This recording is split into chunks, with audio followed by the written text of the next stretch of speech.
iyadoo magaalada Baydhabo ee xarunta gobolka Baay ku dareertay horumar dhinaca bataabado kaasoo ay wadaan maamulka degmada Baydhabo iyo waliba geeka hogayaha dawladda hoose ee degmada Baydhabo Maxamuud Maxamed Cabdinuur Garbey usoo kulan ku hadalay dhismada iyo wadaan usoo sheegay in dhismadan iyo diirsi doonaan meel walba magaalada Baydhabo ee xarunta gobolka Baay jidku marow maysin sheegaan dhammaan reer Baydhabo in magaaladan bilacdiye nabadgelyadii dhammaantiyo in lagu fikiro oo la isku shaqeeyo la shaqeeyo ciidamada ammaanka booliska la shaqeeyo intaas macna ya si baahini asin sheegan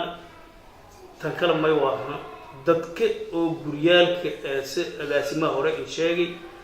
guryaalka noomi sheegto marshabiyeedyada la dhisidii marshabiyeedyadu oo macnaha boorsolooyin qodi oo hadana laamaga dhatiis taasay ma sheegaan in isna dhaqsi badan ku burburiyaan beeri dabakaayooyinka oo la kidisi marshabiyeedyada kidisi in isna ka dhaqseen ku burburiyaan meeli lam wala ko laamaga meeli hore in hada jari lingordi jari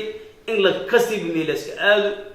yali baahi dhinaca kale hogayaha dawladda hoose ee degmada Baydhabo Maxamuud Maxamed Cabdinuur Garbey oo hadalkiisa sii waday waliba uu saaso kale bulshada ka nool magaalada Baydhabo ee xarunta gobolka Baay usan ka baaqay intii oo la shaqeeyay maamulka dawladda hoose ee degmada Baydhabo silindeera horumar bolbalenka marka meelo ku teegay si walaadin isku baho inay uun maadaama maamulka dawladda hoose in wacyigiido wal sheegno wala sheego ay gaashay sabtoose in qaabilo fadana diilaya marka dadka ma sheegaan balad magaalada yalto islaamiyada la dhisay wadooyinka libiye jid adi libiye meel kasta yaa la dhisay maana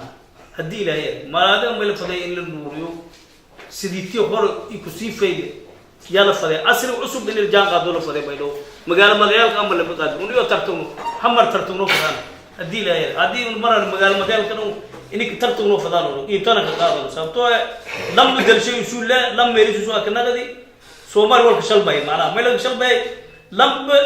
يقول شيء سوى كنادي ولا توتي بيعالي كشيء ميلون يسكنوسنا أدور هشل باي